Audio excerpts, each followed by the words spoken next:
Hey everyone, my name is Jean Gallagher, and welcome to the third show of Discover Rising Tides, where we talk about how the outside makes the inside better, and we explore the importance of the outdoors in maintaining life balance. Through this series, we'll be talking to women business owners and understand their journey. And today I'm excited to introduce Kristine Spencer. Hey, Kristine. Hi, how are you? Great. Thanks so much for being here.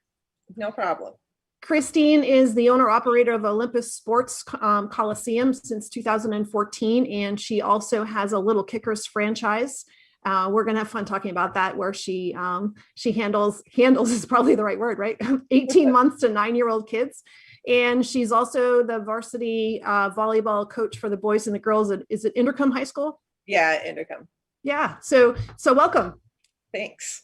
Yeah. So, and obviously Kristine got the wear a blue shirt today memo because we both showed up with the same color. Well, it's really my Lil Kickers shirt. So oh, there you go. I had to wear that. That's perfect. That's perfect. So let's tell us a little bit about your businesses, and we'll start there. All right. So Olympus Sports Coliseum was a 50,000 square foot multi-sport facility that my husband and I built from the ground up. We built everything in it. We had community support. There's probably over 100 people that in our community that helped build it. So it wasn't just a private business owner building something. We actually built it for the community. That was our giving back to the community.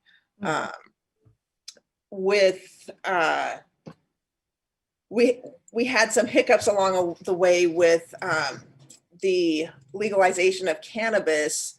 It made the area that we were in, because we were in a warehouse district, prime space for cannabis. And the building we were renting got sold, and we got pushed out. And we luckily got somebody else to put us in their space a year before COVID hit. And then COVID hit, so we actually shut down our physical building. And I didn't know if I wanted to start anything back up again. We had just bought into the Lil Kickers franchise. We were a week from our first open house when COVID hit. And so everything got shut down. It was just one of those, it's like, okay, what else can happen to us? And so through that all, I broke my ankle, took some time off, and it's actually kind of been a blessing in disguise, because I've been able to get outside. I've been going hiking. I went to Alaska and visited my sister. And so it's given me a chance to regroup and figure out what I want to do with my life. Yeah, COVID is really, there's so many stories about COVID, how it's affected people in many different ways. So, and that's the challenge of how you're going to redesign the business and redesign your life. So what brought you, how did the Olympus Sports Coliseum start, or what prompted you both to do such a huge endeavor?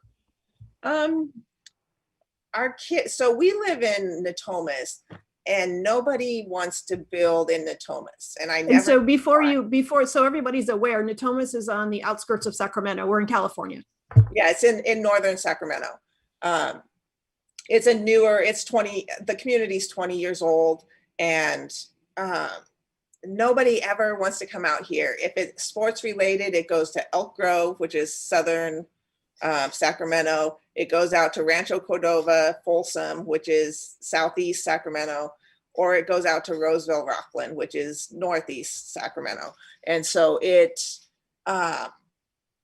we always wondered why nobody built something up this way. And so we decided we wanted to keep it in our community.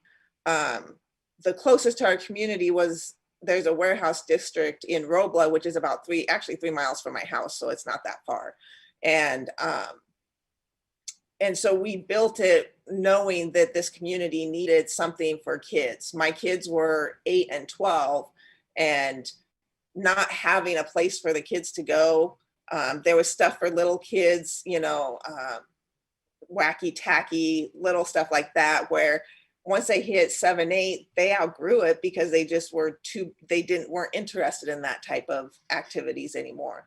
And so we decided we wanted to build something, but we also built a family center where we wanted kids to and parents to be able to work out and then go home and have dinner, because right now, before COVID, it was my son has volleyball at this place and soccer at this place, and we won't see each other until bedtime and everybody's eating out someplace else. And so that was our goal of the place. We had volleyball courts, soccer fields, a training field, batting cages. So you could basically do everything in one building. Mhm. Every person that had an activity could do it in one building.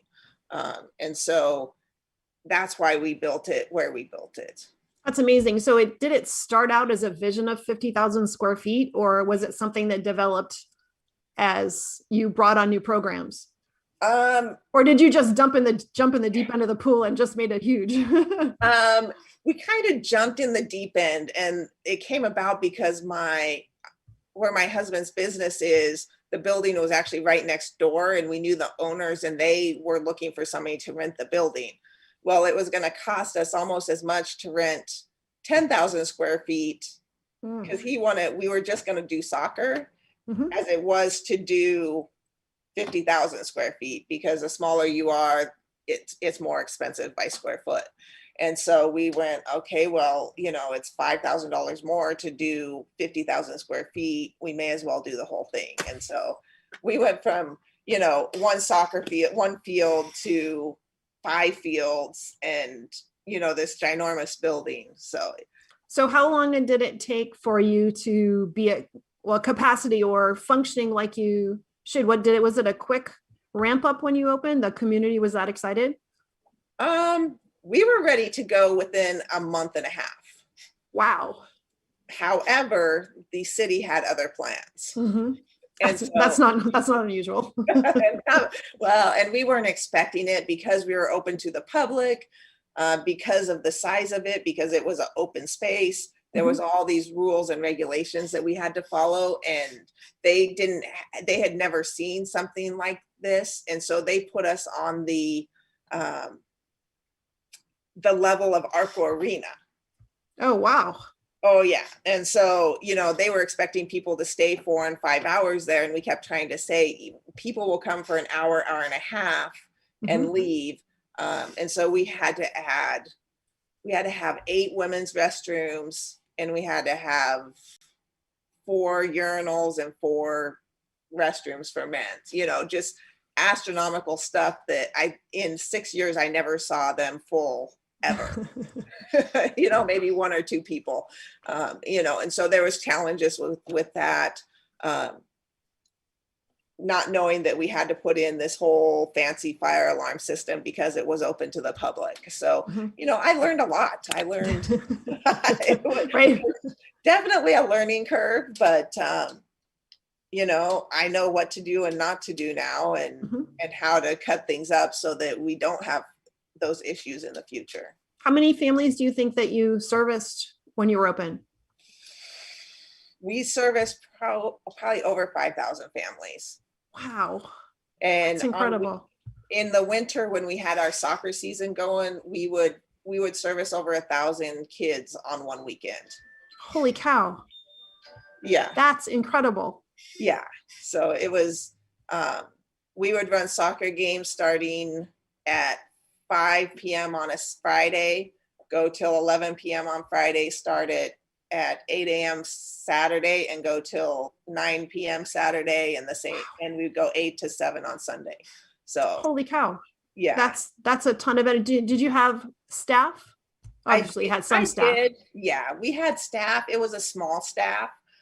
The way we set it up, you could turn and look and see all the fields at one time. So we didn't have a ton of extra staff, but I think at my peak, I had 11 employees. Wow. We ran after school programs. We had summer camps. Our summer camps would go on field trips every week. We had a teen center, so teens could come in.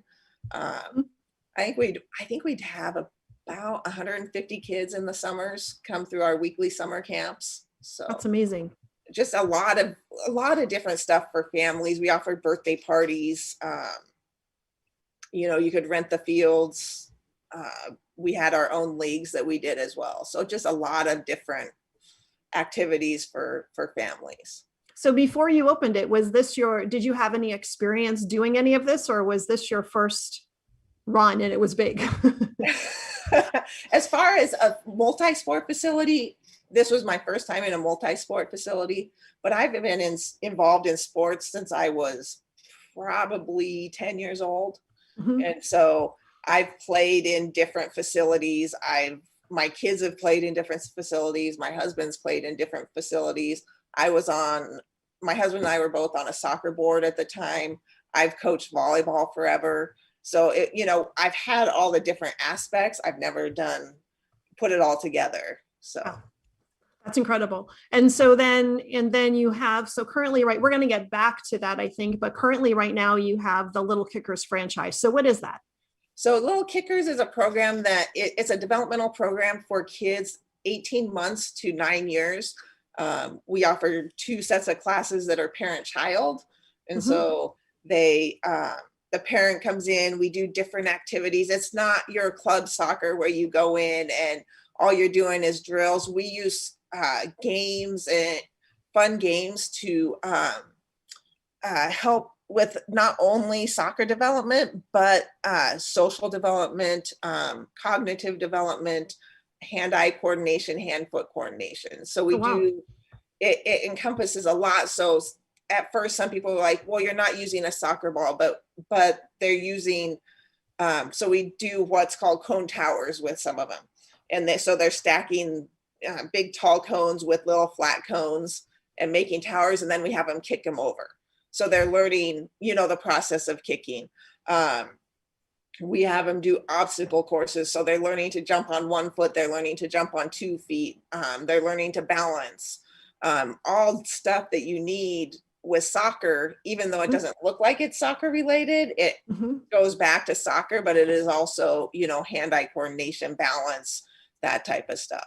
That's amazing. And I can see how, especially when you're starting with younger kids, 18 months, 2 years, 1 year, 2 years old, that those basics are really hard for them too. You don't necessarily have to incorporate a soccer ball to make it worthwhile.